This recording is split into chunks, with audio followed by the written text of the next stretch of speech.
Siema, w dzisiejszym odcinku pokażemy Wam kolejną Hondę z głośnym wydechem, która nie może wyjechać z garażu bez ściągnięcia zderzaka. Cały proces wyjeżdżania polega na tym, żeby ściągnąć zderzak, wyjechać i go założyć. Ale więcej o niej samej opowie już sam Wojtek.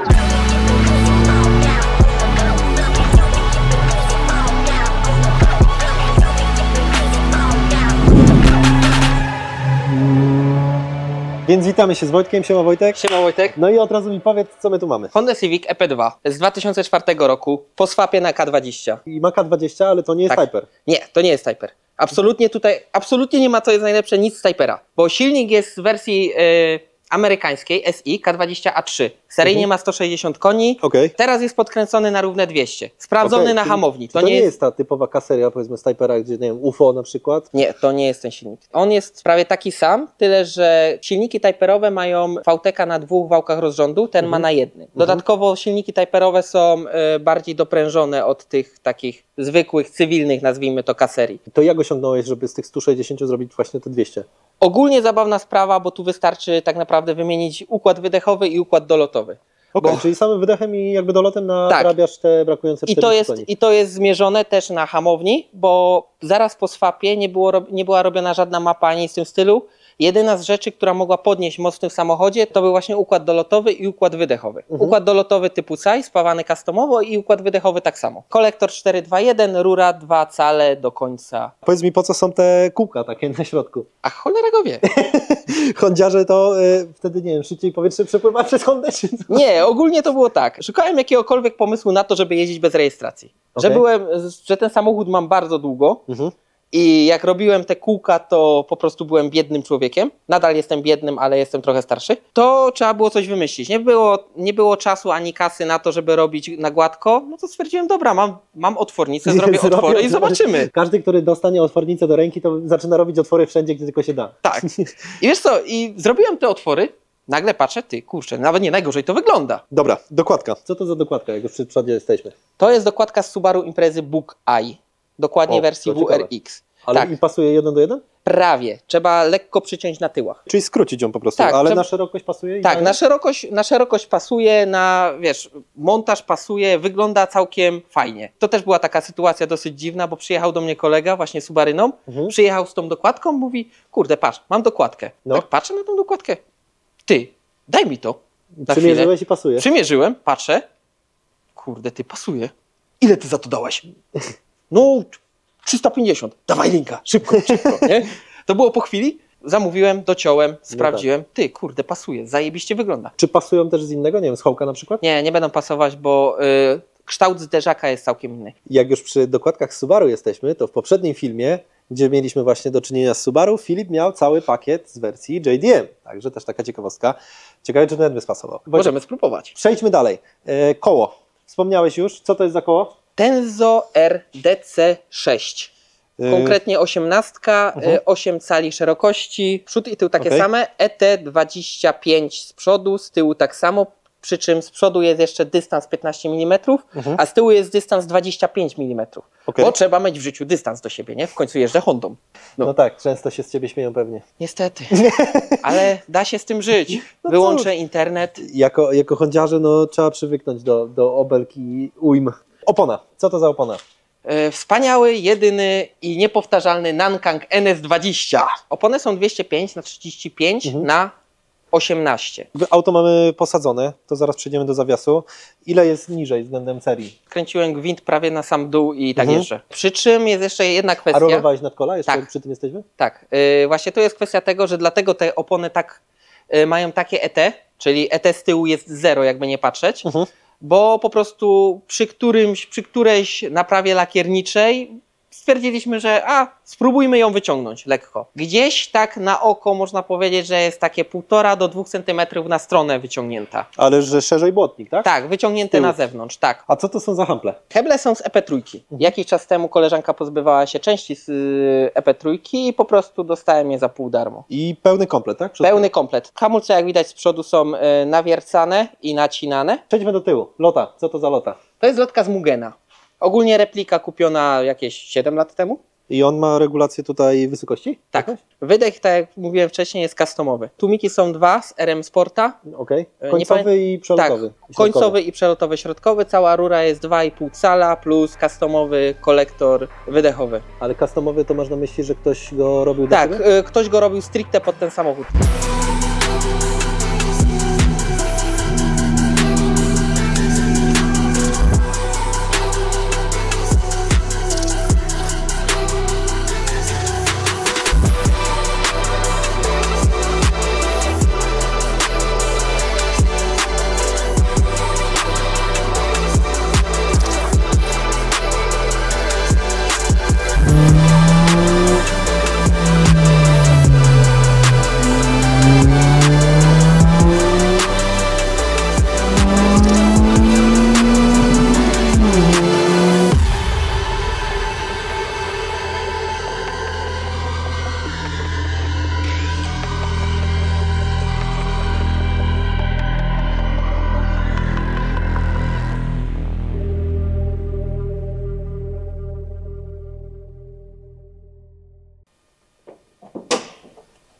No i opowiadaj.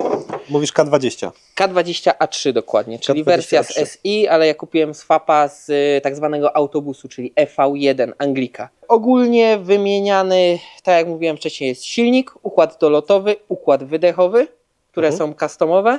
Dodatkowo są wałki rozrządu pod silnik doładowany, czyli z trochę inną krzywą Braincrowera. Kupiliśmy je głównie dlatego, że oryginalne wałki rozrządu z tego silnika były już mocno zużyte.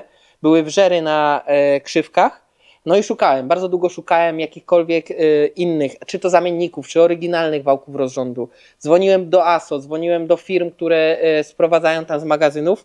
Albo był długi czas oczekiwania, albo cena była tajemniczo wysoka. Dodatkowo zmieniłem wtryski na 410, ponieważ oryginalne wtryski troszkę nie dawały rady. Zmieniłem komputer na Honda T-K Pro i to są takie główne modyfikacje, które też sprawiły, że może ten silnik nie przyspieszył, ale pracuje w takich jakby bardziej przyjaznych warunkach. Silnik musi zapierdalać i pracować. Krótka piłka.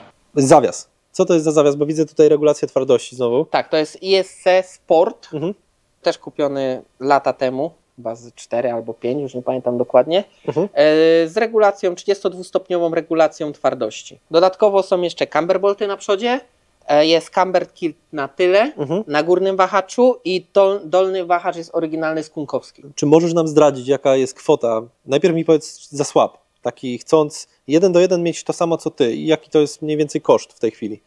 W tej chwili nie mam zielonego pojęcia. Bo a ile ciebie to wyszło? Mnie wyszło to wtedy około 15 000 razem z kupnem silnika, razem z wyspawaniem dolotu, razem z wyspawaniem wydechu, razem z wymianą wałków rozrządu, wiadomo, oleje, przejrzenie tego silnika i tak dalej. Ja kupiłem ten samochód w 2014 roku, po 1,5 albo 2 latach już był zeswapowany. To jest twój pierwszy samochód? To jest mój drugi samochód. A co miałeś wcześniej? Też Civica, ale 5. Dobra, no to Wojtek, ja cię wymęczyłem, teraz wymęczą cię widzowie. Tam, jak już byliśmy na poprzednim odcinku, te pytania raczej wiem, jakie są i jakie będą, ale powtórzę je tobie i może ty odpowiesz nam na niektóre z nich. To lecimy z pytaniami od widzów i Wojtek. Przelot jest? Jest. Dlaczego wkładają modyfikacje torowe, skoro nigdy nie pojadą na tor? Żeby fajnie wyglądało. Jak bardzo szybkie są wasze auta w skali decybeli? Jakieś 113 decybeli. Tyle masz serii naprawdę na wydechu? Wolisz B-serię czy K-serię? K-serię. Dlaczego? Bo jest bardziej rozwojowa i nowsza. Okej. Ty to jest Civic? Tak, to jest Civic. Wygląda jak Civic. Jaki olej wariacie? 15W50 Motul 300V. Ile masz oleju w bagażniku? Jedną beczkę jakąś? Taką litrową? 2-litrową? Z beczką jeździ. Nieważne jaki mam olej w Zamiast bagażniku gazu chłop i tam ile dotrysk oleju zamontował. Przynajmniej gazu. Teraz pytanie od chądziarza do chądziarza. Jak tam twoje półosie pod gumą? Okej, żyją. Tyle, że samochód nie robi dużych przebiegów. Najlepsza generacja Civica to, według ciebie? 7, 10, teraz jeszcze 11 jest fajna. Miałeś okazję jeździć 10, 11? Nie, chociaż sąsiad obok ma 10. 6, 5, którą miałem. Czyli 8, wszystkie, tak? Nie, 8 Typer, którą miał Pietrek. Wojtek, wymieniłeś prawie wszystkie generacje. Nie, bo nigdy nie miałem w rękach 1, 2 i 3. I 4 też nie No miałem. to dlatego powiedziałem prawie jeszcze na samym początku. Czy każdą zmianę biegu poprzedzasz łutu-tutu? Prawie. Co kończy się szybciej? Zdrowa blacha czy olej w silniku? Kurne, ciężkie pytanie, bo jedno i drugie zasuwa jak wściekłe. No, w japońskich samochodach tak bywa, no. No. Czy ktoś kiedyś zrobił szybkiego jazza, według ciebie? Gdzieś widziałem z kaserią i z turbo. Była jakaś modyfikacja, której później żałowałeś, że zrobiłeś? To jest fajne pytanie. O, powiem Ci szczerze, że nie. Jedyne, czego żałuję, że tyle razy oddawałem to auto do lakiernika, poprawiając kilka rzeczy, a nie robiąc kompletnie całego po prostu lakierowania auta dookoła. Okej, czyli że robiłeś po kolei Tak, zamiast wszystko za jednym robiłem zamachem. elementami, bo widziałem, że tutaj sobie wyskoczyło, tu było coś nie tak, tu było coś nie tak, zamiast wziąć po prostu, przejeździć, nie martwi się tym, że coś tam się wyskoczyło, coś tam się zrobiło. No i przez to jest teraz 50 Shadow of Grey. Ile miesięcznie wydajesz na olej? Nic, Ile oleju na 100 km? nic, Ile dolewasz na 1000 km? nic, Na 1000 nic? nic. No to nieźle. Komu chciało się robić przy tym samochodzie tyle? Mi. No i dobra, to by było tyle tych olejowych pytań. Ostatnie do Ciebie, Wojtek. Kiedy turbo wpada, żeby z potencjometru głośności zrobić z tego auto? Mordo, jak mi dołożysz kasę, to będzie szybko. Jeżeli nie, to będzie w moim tempie. No to musisz podać numer konta gdzieś tam w komentarzu, żeby płacali na turbo. Mogę podać numer telefonu. Blik. Wojtek, ja Tobie bardzo dziękuję, że nam pokazałeś ten samochód. Dziękuję Wam, że zostaliście do końca. Dziękuję za masę średnich pytań. No i do zobaczenia w kolejnym odcinku. Cześć!